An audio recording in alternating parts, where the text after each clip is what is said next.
podcast yang membahas konten trivia unik, sneak peek, dan review film terbaru bagi pecinta film di Indonesia. Saya, Dion Kropcok. Saya Tommy Dusgrip. Ya, di episode kali ini kita membahas tentang, ini kan lagi musim film Alien. Iya, lagi rame Alien Covenant. Galaxy, Alien Covenant, gue yang luar angkasa. Sekarang kita akan membahas alien-alien yang ikonik yang ada di film-film atau ya di universe cinema. Betul. Pertama, jadi ini gua ambil agak aneh, sebenarnya bukan film, tapi gua ambil dari series, Tom. Jadi ada alien yang menurut gua nggak ada di film-film lain gitu. Yaitu Alien Cromulons dari series Rick and Morty.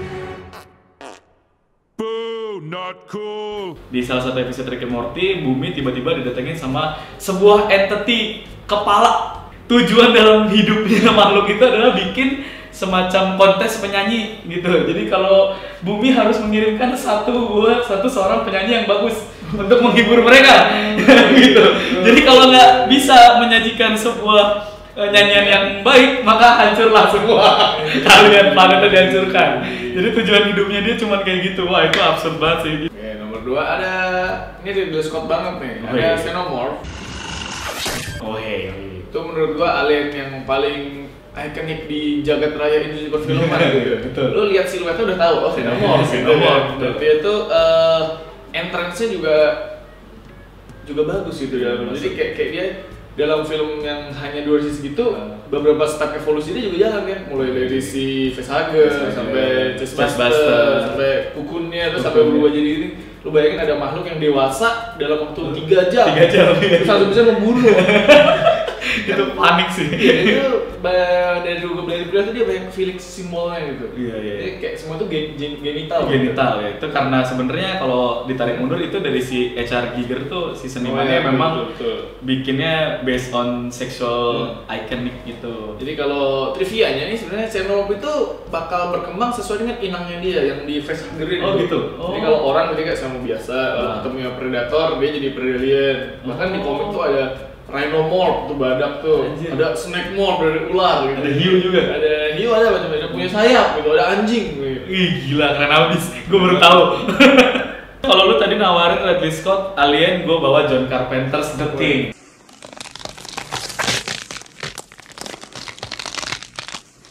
Wah, ini juga nih kalau misalnya bentuknya creature, apa namanya istilahnya yang ngomong-ngomong pakai inang. Kalau si Ridley Scott dan H.R. Giger bawa itu bentuknya kayak binatang, si John Carpenter ini bawa konsep parasite something. Jadi ada alien yang ditemukan di Antartika, ditemukan di Antartika, pesawatnya jatuh udah puluhan ribu tahun lalu gitu, dan keluar bertahan hidupnya caranya dengan nempel sama inangnya. Dia juga sama, nempel sama inang apapun, organisme apapun yang hidup gitu. Kebetulan di film The Thing itu nempel sama anjing. Nah, anjingnya itu yang jadi kayak orang gitu. Dan yang paling serem dari konsep ini adalah dia tidak ada bentuk aslinya seperti apa.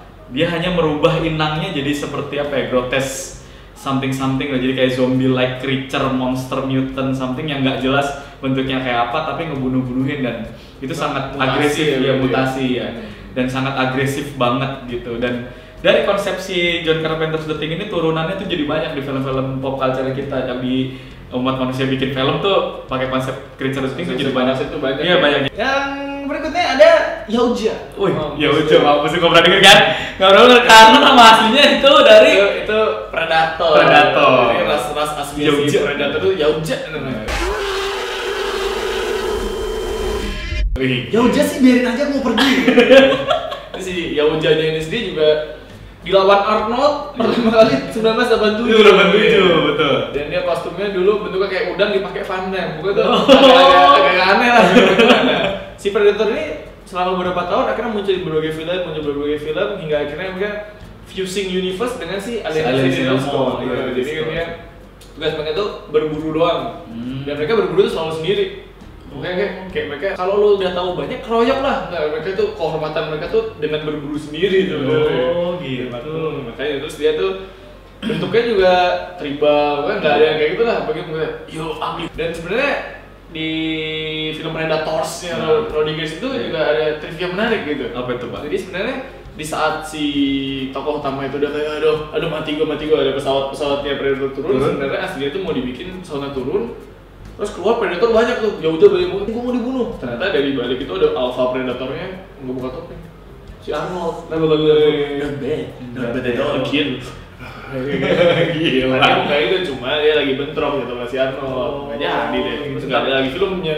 Tapi sebenarnya kalau ditarik ke referensi Predator itu si Xenomorph sama si Yuja itu tadi itu clash karena si Xenomorph-nya ini revolt gitu. Jadi karena kesel dijadiin barang buruan mulu sama budak atau apa gitu. Akhirnya dia revolt dan kabur. Sebenarnya jadi clash lah di situ. Salah perhitungan. Ternyata jadi banyak banget. Iya, jadi banyak. Dipikirkan cuma dari satu telur ke orang sudah kan. Mereka tuh bukan cuma ngebunuh, mereka tuh si aliennya kalau ngambil orang nih masuk ke nama The Hive. Ya mereka tuh kayak orang baik terus kan lengket itu kan itu pada mau dijadiin semua gitu. Mereka tuh lupa itu si Predator yang mereka kalah. Next, nah ini gua ambil juga agak unik nih. Jadi skeleton alien di film Mars Attack. Wah, ini sih sebenarnya parodi dari semua film Alien Invasion lah. Semua deh, lo kalau ngomongin War of the World, atau ngomongin apa ya, Alien Invasion, katanya They Stood Still ya? Kayak gitu-gitu. Independence Day, Cloverfield, something. Nah itu semua tuh diparodiin di skeleton aliennya si Mars Attack. Nah, jadi di suatu hari ada sekelompok UFO datang ke bumi gitu, dia bilang, udah kita kerjain aja lah nih, kita jajah aja lah gitu kan. Mars mau expanding gitu lah dan takut sama burung merpati gitu tiba-tiba. Bikin kesel karena ada burung merpati, karena burung merpati di bumi itu lambang perdamaian, tapi tidak di planet Mars. Itu lambang peperangan gitu. Ya udah, akhirnya itu pecah, ditembak-tembakannya itu semua orang gitu dan chaos lah. Seluruh dunia perang akhirnya kan, dan kalah sama kayak apa musikal something lah, musik klasik ya. Palanya pecah gitu. Satu kita ada masih related banget ya, gitu kan. Menurut gue yang expand space tuh luar biasa lah. Ada engineer. Wah, engineer atau pilot atau space jockey atau malaka.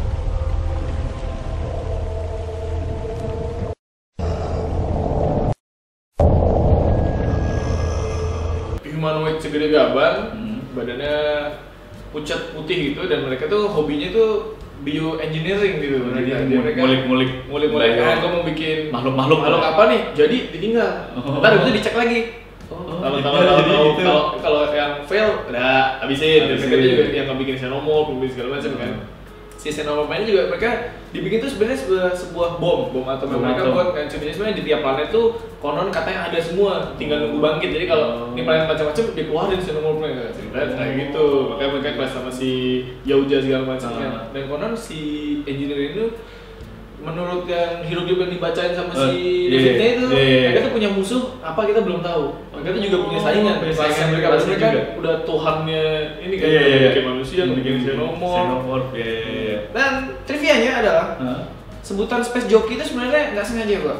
Ini tahu-tahu waktu syuting ada storyboard, di pojokan tulisannya space jockey. Dari sekarang nggak tahu nih siapa yang bikin. Tapi keren ya, keren. Tapi kira itu stick semua satu set, manggilnya space jockey semua gitu. Give me that space jockey man. Space jockey-nya keren. Belum engineer belum apa. Namanya aja dulu. Menurut gue itu untuk orang pertama. Siapa namanya? Siapa produsernya? James Cameron nya manggilnya juga Big Man Dental.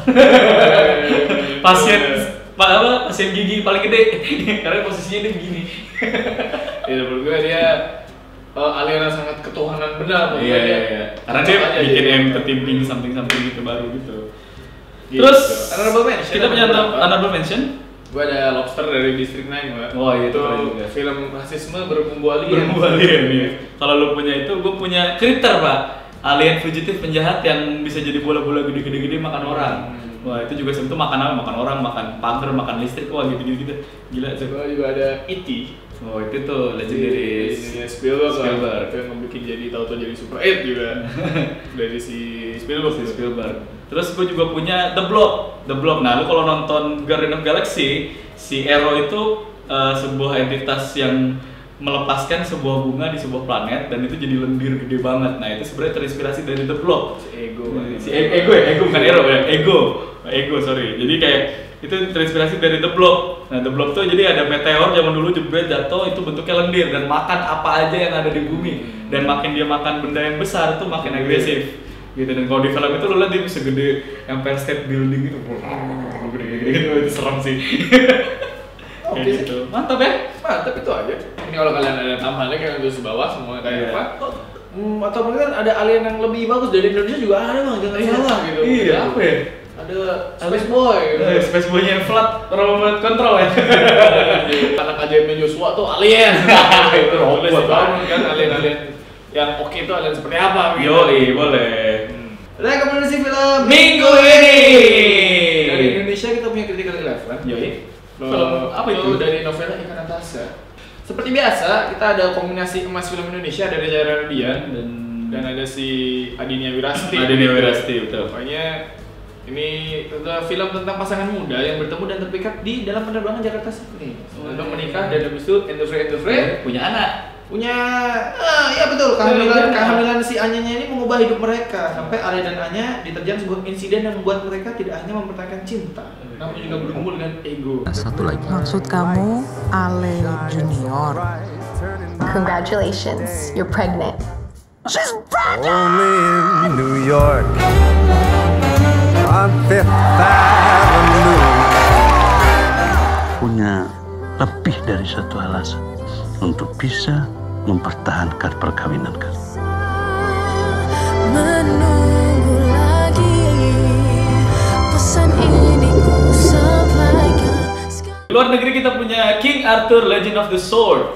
Ini filmnya Guy Ritchie yang paling baru dengan ya udah pasti lo bisa mengharapkan slow motion dan hyperkinetic fighting style ala-ala Sherlock Holmes gitu ya. Ini bercerita tentang si ya turunannya Excalibur ini yang bisa ngangkat pedangnya dan harus jadi raja, tapi karena ada orang lain, si Jude Law ini, gue lupa nama karakternya siapa.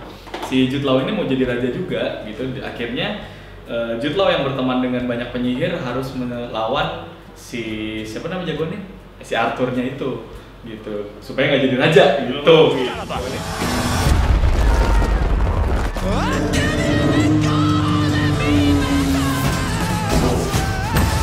You're playing with fire. Doesn't it make the palace burn well?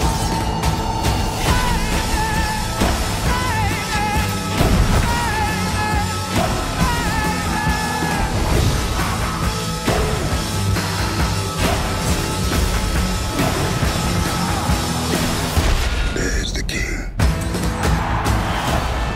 Makanya kalian tonton film-film tersebut di bioskop Kesayangan kesayangan kalian. Itu aja dari kami. Jangan lupa like, comment, share, dan subscribe di layar. Sampai jumpa di layar Mas. Berikutnya, dadah.